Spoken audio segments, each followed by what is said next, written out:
is a wheel in your soul. Welcome to WatchMojo, and today we're counting down our picks for the top 10 cringiest things about the 2000s. Mom, could you go fix your hair? Okay. Be like, hey, sup, NM, you? Comments he made more than 7 years ago have recently resurfaced, and they're getting quite a reaction. For this list, we'll be looking at trends and items that were incredibly popular in the aughts, but which could now be considered cringy. Were these your trends back in the day? Let us know in the comments below. Number 10. Abercrombie & Fitch. Few retailers were as in throughout the 2000s as Abercrombie & Fitch. This near-luxury brand was aimed at the preppy crowd. It was known for high prices, sensual marketing, and typically shirtless male models. But looking back, the company was just rife with controversy, from offensive t-shirts to over-sexualized clothing. The company was also slapped with numerous lawsuits. And in 2006, CEO Mike Jeffries admitted that the retailer was exclusionary.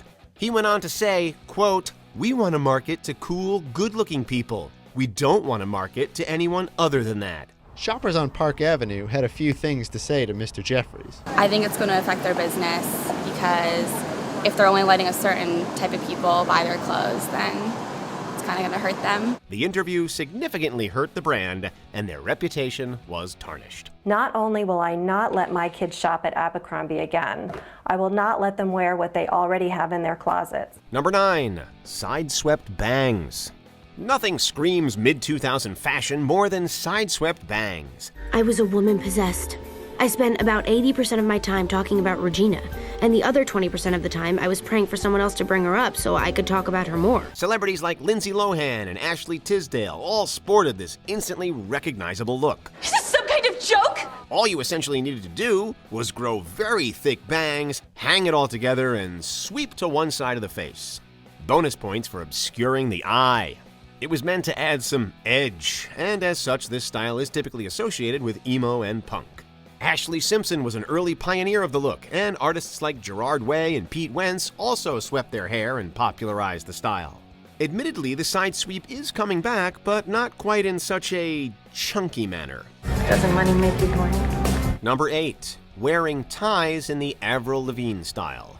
Canadian rocker Avril Lavigne was all the rage in the early 2000s. Her first 2 albums have sold nearly 30 million copies.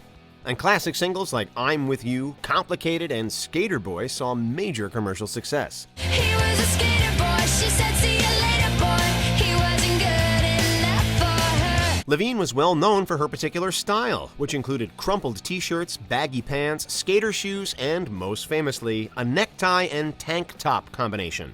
This launched a trend of wearing ties with otherwise casual attire, whether tank tops or t-shirts. While this style isn't so complicated, it's definitely out of fashion today, but fans absolutely loved it in the 2000s. Number 7. Arm warmers.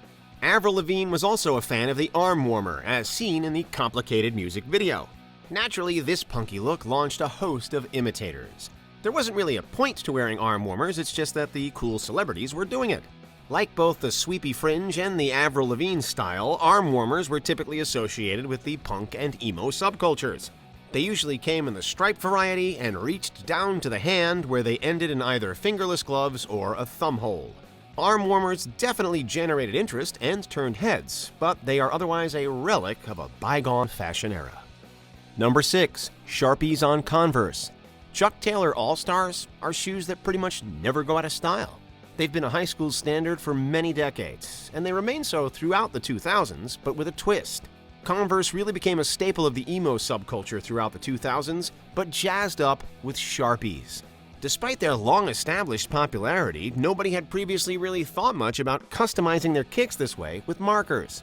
Converse sporters drew stars, grids, hearts, unique designs, and even song lyrics onto the shoes themselves.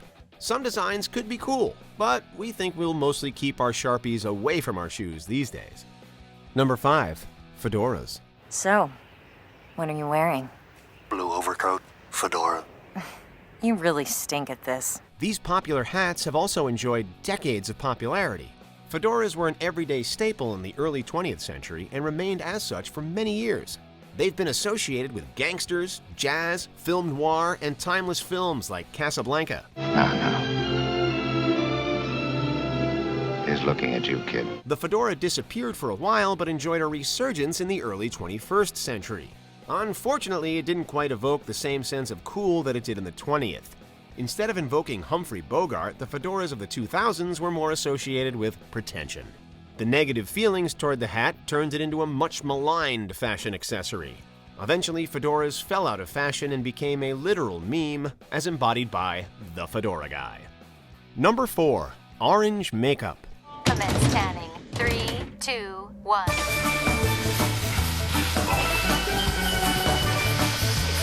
Way too many people were walking around with an orange tint throughout the 2000s. The reasons for this are varied.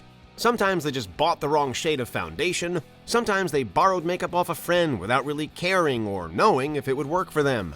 Or maybe it was just a way to look like the overly tanned celebrities who spent a little too much time in the tanning bed. I think my mask of sanity is about to slip. This resulted in things like spray tans and tanning creams becoming insanely popular.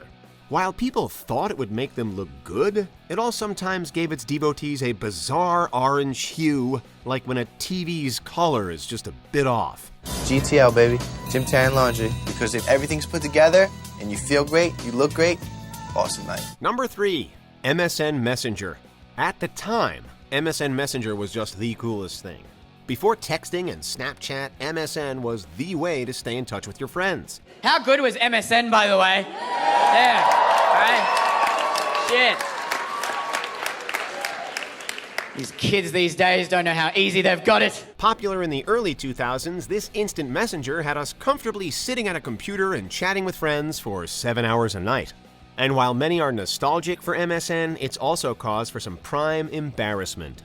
We're talking posting cringy statuses consisting just of sad song lyrics. And even when your hope is gone, move along, just to make it through, move along. And some users would repeatedly log in and out to get their crush's attention. Along the way, they might have accidentally sent the wrong message in hopes of making their crush jealous or revealing their true feelings. Ugh, the cringe was real. Number 2. Myspace selfies. Selfies are obviously still popular, but there's a certain look to mid-2000s Myspace selfies that make them a true cringy art form. Distinguishing these self-portraits from the more modern varieties are the angles of the pictures themselves. The Myspace angle was typically achieved by placing the camera directly above the head and looking up. This resulted in a top-down view that reveals just the face and upper torso. Myspace selfies were also notable for their high contrast or artistic color grading, duck faces, peace symbols, and indoor sunglasses. But the most obvious sign is the presence of a bulky digital camera in mirror selfies. Before we unveil our top pick, here are a few dishonorable mentions. Heelys, roller shoes that allowed its wearers to glide around. It's Heelys, and it's all about fun. So cruise around with your friends, or simply show off and start new trends. It's Heelys. Trucker hats. The signature baseball cap became a fashion accessory. Yeah, I'm all about that girl in a trick truck, trucking in a trucker hat. Glittery hair mascara. The 90s glitter obsession continued into the 2000s.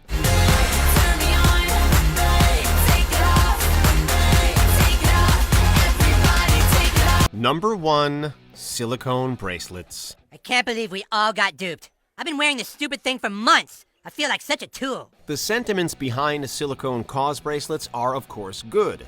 But a weird thing happened in the 2000s when charity and awareness bracelets turned from public support to an unpredicted fashion trend. They quickly became one of the year's top fads when they launched in 2004. Riders in the tour wore them. The Olympics in Athens were a month later, and Nike gave them out to all their athletes at the Olympics. You had a presidential campaign later that year where John Kerry wore it every day. People were buying them simply because other people were buying them, and not necessarily because they wanted to show support. As the bracelets became the hottest fashion accessory of the time, countless rip-offs and imitators started to emerge, most of which had nothing to do with charitable causes.